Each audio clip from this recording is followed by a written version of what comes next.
The second video of our two-part series on how to trade the triangle and the wedge. So if you're new to trading and you haven't watched the first video, which is where we go through how to define these patterns, please do so, and then just come back here, because in this video all we discuss is how to trade this pattern. But before that, you really need to know how to define it first. So okay, moving on. Before we go into how to trade it, what I need you to do is load up an indicator on this chart, and that will be Bollinger Bands. What I need you to do is actually load up 3 sets of Bollinger Bands, and in terms of setting, every single one of the 3 Bollinger Bands has to have a period number of 20. That won't change. That will be the same in every single one. The only thing that will change is the deviation in every one of those Bollinger Band settings. So the first one, deviation, is 1. Then the second one, which is the next, in the one in the middle, needs to be 1.5 in the deviation. Period stays at 20. Just change the color as well so that you can differentiate. And the last one, which is the most extreme one, period stays at 20, but the deviation has to be 2. And again, change the color so you know which one's which. Okay. The period 20 is just this simple moving average in the middle, which is the 20 period moving average, and obviously that won't change because it's the same in all 3 Bollinger Band settings. The only obviously things that will change the deviation, so you got number 1 here, which is green in deviations, 1.5 in deviations, which is the orange one in the center, and then you've got the most extreme one, which has a deviation of 2, and obviously that will be mirrored on the other side as well. Now, the reason why we use Bollinger Bands in this pattern when trading wedges and triangles is because we only start shaping these patterns once they start bouncing off Bollinger Bands themselves. Okay, so as you can see here, what I've got is a bounce off the Bollinger Bands here, and I can now start joining up that upward sloping trend line. Okay, and in turn, all I'm doing at this stage is waiting to see what kind of pattern will be created here, and I can see that this is a standard triangle that's being created, which, if you remember, is the bottom left one here. Okay, which is the integrated version of the ascending triangle and the descending triangle. Now, if this was a wedge, i.e., one of these on the right hand side at the bottom, will still trade the same. Everything exactly the same. It's just how the lines are done. The difference is obviously where the lines are pointing. So I'm just going to zoom in a little bit for you here. Now I should really say the reason why we use those 3 settings in Bollinger Bands is so that we don't miss out on any smaller patterns being made. So for example, if you had just deviation setting of 2 and this pattern occurred, you know, somewhere, let's say here, then you wouldn't be able to trade that because you still haven't had a bounce off the 2 period deviation. However, so that's why we put the other 2 in, which is 1.5 and 1, so that we give ourselves the best chance in defining and recognizing smaller wedges and smaller triangles in our charts. Okay, so that's the only reason why we use them. But we use the Bollinger Bands in exactly the same way. It doesn't matter what deviation setting they have. So once we've got a bounce off the Bollinger Band, we can see here that we've tried to break out once, failed, then go back down, and then try to break out once again, failed, bounced off, and then we finally broke out. Okay, now if you remember, what we're looking for is a close above that trend line. Okay, above that descending trend line.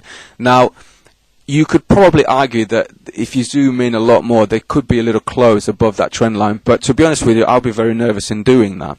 So what I would do is wait for the close that's much more clearer, which in this situation is this one here. However, if my target is the difference between the last hit on the bottom line and the point of penetration, I'm already out, so I'm not going to be able to trade that pattern. Okay, now that doesn't mean that you can't trade this pattern, because this is when you need to use multiple time frames in order to get into that trade as early as possible. You know that the line's been penetrated, okay, and it hasn't closed. Let's just say that this has not closed above that trend line, and in order for you to place the trade in the upwards direction, you need the close. The only thing you need to do is go into the hourly chart, okay, which is H1, and see whether that's closed in the hourly charts, and you can see that it has. Okay, So in fact, I'm not going to put a line because I'm going to check some more time frames. So it's closed in the hourly chart. If you go into the 30-minute chart, you can see that it's closed there as well. Further on, if you go into the 15-minute chart, yes, it's closed. Okay, and then the 5-minute chart, it will close because obviously the 5-minute chart is much lower. But if you're trading H4, then the only thing you need to do in order to get into these trades is have a look at whether the closes occurred in H1 and 30-minute time frame. If you're trading this in an hourly time frame, i.e. H1, then what you'll need to do is check the 30-minute time frame, the 15 and the 5, okay? And just make sure, in fact, you can probably, the 5 is just for a bit of peace of mind, but most importantly, it's the M30 and 15. So just go back 2 time frames and make sure that this is closed above that trend line in 2 of the lower time frames. If it hasn't, then just wait. And wait till it closes, and eventually it will close and you'll be able to get into the trade a lot earlier than you think. So back to our original chart. So we know we've got to close in H1 in this area here. In fact, I'm just going to mark it up so that you can see where we would have entered. So we would have entered there. Okay, and in fact that's probably a little bit too long. 1 second, I'm just going to delete that. I'm going to use that. So we would have entered the trade round about there. Okay, we go to H4, and look how close that is. That is literally slightly above that trend line, okay? And then obviously what we do is measure a target, so we go just a little bit below this ascending trend line, so we're not greedy, a little bit above our other lines, so we've got 370 pips. I don't move my cursor, I just drag it up in a different direction. Oops, sorry, what was that? 376 and 376, which is 131,544, and that's our target. Okay, and your stop loss simply has to go just a few pips below this trend line here.